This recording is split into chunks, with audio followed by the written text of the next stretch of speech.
ಒಳಗಾಗ್ತಾ ಇರುವಂತಹ ಕಲರವಕ್ಕೆ ಸಂಬಂಧಪಟ್ಟಂತೆ ನಾವು ಮಾಹಿತಿ ಕೊಡ್ತಾ ಇದ್ವಿ. ಇನ್ನೊಂದ್ ಕಡೆಗೆ ಈ ಸಂಪುಟ ಪುನರ್ರಚನೆಯ ಮಾತುಗಳು ಕೇಳಿ ಬರ್ತಾ ಇದ್ದ ಹಾಗೆ ಕೆಲವೊಂದಷ್ಟು ಜನ ಹಿರಿಯ ಸಚಿವರು ಮಾತಾಡ್ತಾ ಇರುವಂತಹ ರೀತಿ ಆಶ್ಚರ್ಯ ಕಾರಣ ಆಗ್ತಾ ಇದೆ.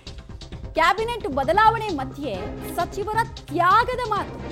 ಪುನರ್ರಚನೆ ಚರ್ಚೆಗೂ ಮೊದಲೇ ಸಚಿವರು ಶಸ್ತ್ರ ತ್ಯಾಗದ ಮಾತುಗಳನ್ನ ಆಡಿದ್ದು ಯಾಕೆ? ಸಂಪುಟ ಪುನರ್ರಚನೆಗೆ ಮಾನಸಿಕವಾಗಿ ಸಿದ್ಧವಾದ್ರ ಸಚಿವರಿಗೆ ಸಂಪುಟಕ್ಕೆ ಮೇಜರ್ ಸರ್ಜರಿ ಆಗತ್ತೆ ಅನ್ನೋ ಸೂಚನೆ ಸಿಕ್ಕು ಹಿಂಗೆಲ್ಲ ಮಾತಾಡ್ತಾ ಇದ್ದಾರೆ, ಅಥವಾ ಇದ್ರ ಹಿಂದೆನೂ ಒಂದು ಸ್ಟ್ರಾಟಜಿ ಇದೆಯಾ ಅಂತ? ಫಾರ್ ಎಕ್ಸಾಂಪಲ್, ನಿರ್ಗಮನದ ಭಾಷಣ ನಾವು ಆಡ್ತಿದೀವಿ ಅಂತ ತೋರಿಸೋದು, ಅಥವಾ ನಾವು ಪಕ್ಷನಿಷ್ಠರು ಅಂತ ತೋರಿಸೋದು. ಎರಡು ಆಯಾಮಗಳನ್ನ ನಾವು ಇದನ್ನ ಅನಾಲಿಸಿಸ್ ಮಾಡಬಹುದು. ಕೃಷ್ಣ ಬೈರೇಗೌಡರ ಮಾತು ಸ್ಪೆಷಲಿ ಉತ್ತಮ ವಾಗ್ಮಿ ಅಂತ ಅವ್ರನ್ನ ಸದನದಲ್ಲೆಲ್ಲ ಕರೀತಾರೆ. ಅವ್ರನ್ನೇ ಹೇಳಿದ್ದು ಅಂದ್ರೆ, ಪಕ್ಷ ನನಗೆಲ್ಲ ಕೊಟ್ಟಿದೆ, ಅಧಿಕಾರ ಕೊಟ್ಟಿದೆ, ನಾವು ಹೊಟ್ಟೆ ತುಂಬಿದವರು, ಬೇರೆಯವ್ರಿಗೆ ಅವಕಾಶ ಸಿಗ್ಲಿ ಅಂತೆಲ್ಲ ನಾವು ನಿರ್ಗಮನದ ದ್ವಾರದ ಬಳಿ ಇದ್ದೀವಿ ಅನ್ನೋ ಅರ್ಥದಲ್ಲಿ ಮಾತನಾಡಿದ್ದು ಚರ್ಚೆಗೆ ಕಾರಣ ಆಗ್ತಿದೆ.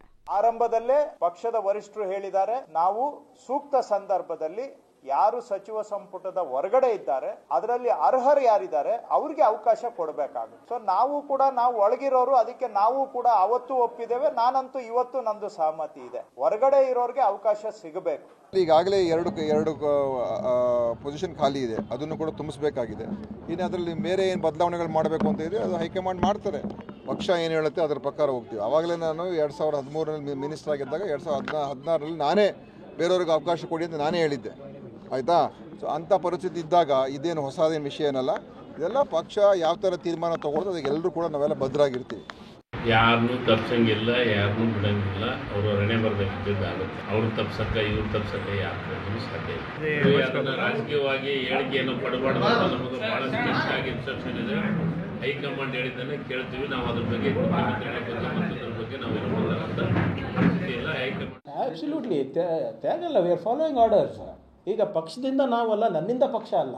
ಬಿಫಾರ್ಮ್ ಬೇಕಾದಾಗ ಪಕ್ಷ ಬೇಕು, ನನಗೆ ಎಲೆಕ್ಷನ್ ಗೆಲ್ಲಿಸ್ಬೇಕಾದ್ರೆ ಪಕ್ಷದ ನಾಯಕರು ಬೇಕು, ಪಕ್ಷದ ಕೆಲಸ ಮಾಡು ಅಂದಾಗ ಇಲ್ಲ ಅನ್ನೋಕ್ಕಾಗುತ್ತಾ? No, everybody has to follow. ಅದು ನಾನಿರ್ಬೋದು, ದಿನೇಶ್ ಅವರು ಇರ್ಬೋದು, ಬೈರೇಗೌಡರು ಇರ್ಬೋದು, ಎಲ್ಲರೂ ಕೂಡ ಪಕ್ಷ ಏನು ಹೇಳುತ್ತೆ ಎಲ್ಲದಕ್ಕೂ ನಾವು ಸಿದ್ಧರಿದ್ದೇವೆ.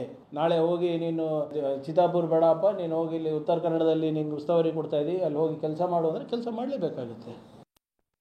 ಡೀಟೇಲ್ಸ್ ಕೊಡ್ತಾರೆ, ಮತ್ತೆ ಜಾಯ್ನ್ ಆಗ್ತಿದ್ದಾರೆ ಶ್ರೀನಿವಾಸ್. ಕೆಲ ಹಿರಿಯ ಸಚಿವರು ಮಾತಾಡ್ತಾ ಇರೋದು ನೋಡಿದ್ರೆ ನಿಜವಾಗ್ಲೂ ನಿರ್ಗಮನದ ಭಾಷಣವನ್ನ ಇವ್ರು ಬಿಗಿತಾ ಇದ್ದಾರಾ, ಅಥವಾ ಪಕ್ಷನಿಷ್ಠರು ನಾವು ಅನ್ನೋದನ್ನ ಹೈಕಮಾಂಡ್ ಗಮನವನ್ನ ಸೆಳೆಯುವಂತಹ ಪ್ರಯತ್ನ ಮಾಡ್ತಿದಾರಾ? ಯಾವ ಸ್ಟ್ರಾಟಜಿ ನಿಜ, ಯಾವ್ದು ನಿಜ ಅಂತ ನಾವು ಅನ್ಕೊಳ್ಬಹುದು. ಮಮತಾ, ಒಂದು ಸತ್ಯ, ಕೆಲವು ಹಿರಿಯ ಸಚಿವರಿಗೆ ಆ ರೀತಿಯಾದಂತಹ ಆತಂಕ ಇದೆ, ಸಚಿವ ಸಂಪುಟದಿಂದ ಕೈ ಬಿಡ್ಬೋದು ಅನ್ನುವಂಥದ್ದು. ಯಾಕೆಂದ್ರೆ ಸಿದ್ದರಾಮಯ್ಯನವರೇ ಈ ಬಗ್ಗೆ ಸುಳಿವು ಕೊಟ್ಟಿದ್ದಾರೆ ಅನ್ನುವಂಥದ್ದು.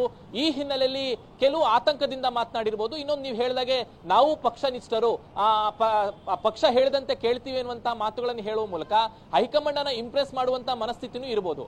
ಆದ್ರೆ ಸಚಿವ ಸಂಪುಟ ಪುನರ್ರಚನೆ ವಿಚಾರಕ್ಕೆ ಸಂಬಂಧಪಟ್ಟಂತೆ ಹೈಕಮಾಂಡ್ ಕೂಡ ಎಲ್ಲಾ ಸಚಿವರ ರಿಪೋರ್ಟ್ ಕಾರ್ಡ್ ಅನ್ನ ತೆಗೆದುಕೊಂಡಿದೆ. ಯಾರ್ಯಾವ ಸಚಿವರು ಯಾವ ರೀತಿಯಾಗಿ ಕೆಲಸ ಮಾಡಿದ್ದಾರೆ ಅನ್ನುವಂತ ಮಾಹಿತಿಗಳನ್ನೆಲ್ಲವೂ ಕೂಡ ತರಿಸಿಕೊಂಡಿದೆ ಅನ್ನುವಂಥದ್ದು. ಬಿಹಾರ ಚುನಾವಣೆ ಹಿನ್ನೆಲೆಯಲ್ಲಿ ಆ ಒಂದು ಪ್ರೋಸೆಸ್ಗೆ ಸ್ವಲ್ಪ ಹಿನ್ನಡೆ ಆಗಿದೆ. ಆದ್ರೂ ಕೂಡ ಬಿಹಾರ ಚುನಾವಣೆ ಆದ್ಮೇಲೆ ಸಚಿವ ಸಂಪುಟ ವಿಸ್ತರಣೆ ಆಗಿರ್ಬೋದು ಅಥವಾ ಅಧಿಕಾರ ಹಂಚಿಕೆ ವಿಚಾರ ಆಗಿರ್ಬೋದು, ಹೈಕಮಾಂಡ್ ಮುನ್ನೆಲೆಗೆ ತೆಗೆದುಕೊಳ್ಳುತ್ತೆ. ಅದು ವಿಚಾರಗಳು ಸ್ಪಷ್ಟ ಆಗುತ್ತೆ. ಆದ್ರೆ ಸದ್ಯಕ್ಕೆ ಈಗಿರುವಂತಹ ಮಾಹಿತಿಗಳ ಪ್ರಕಾರ ಒಂದಿಷ್ಟು ಜನ ಸಚಿವರನ್ನ ಕೈ ಬಿಡಬಹುದು, ಆ ಸ್ಥಾನಕ್ಕೆ ಹೊಸಬರನ್ನ ತಂದು ಸಂಪುಟವನ್ನ ಪುನರ್ರಚನೆ ಮಾಡಬಹುದು ಅನ್ನುವಂತ ಲೆಕ್ಕಾಚಾರ ಇದೆ. ಆ ಹಿನ್ನೆಲೆಯಲ್ಲಿ ಸಚಿವರಿಗಿರುವಂತಹ ಮಾಹಿತಿಯಲ್ಲಿ ಕೆಲವರು ಅಧಿಕಾರದ ತ್ಯಾಗದ ಮಾತುಗಳನ್ನು ಆಡ್ತಿದ್ದಾರೆ, ಕೆಲವರು ಇಲ್ಲ ವಿಶ್ವಾಸವನ್ನ ಹೈಕಮಾಂಡ್ ಮೇಲೆ ವಿಶ್ವಾಸವನ್ನ ಇಟ್ಕೊಂಡಿದ್ದಾರೆ. ಹಾಗಾಗಿ ಅಂತಿಮವಾಗಿ ಹೈಕಮಾಂಡ್ ಯಾವ ನಿಲುವನ್ನು ತೆಗೆದುಕೊಳ್ಳುತ್ತೆ ಅದಕ್ಕೆ ಬದ್ಧವಾಗಿರಬೇಕು. ಹಾಗಾಗಿನೇ ಕೆಲವು ಸಚಿವರು ಈ ರೀತಿಯಾದಂತಹ ಮಾತುಗಳನ್ನು ಆಡ್ತಿದ್ದಾರೆ ಅಂತ ಅನಿಸುತ್ತೆ. ಮಮತಾ, ಧನ್ಯವಾದ ಶ್ರೀನಿವಾಸ್, ಮಾಹಿತಿಗಾಗಿ.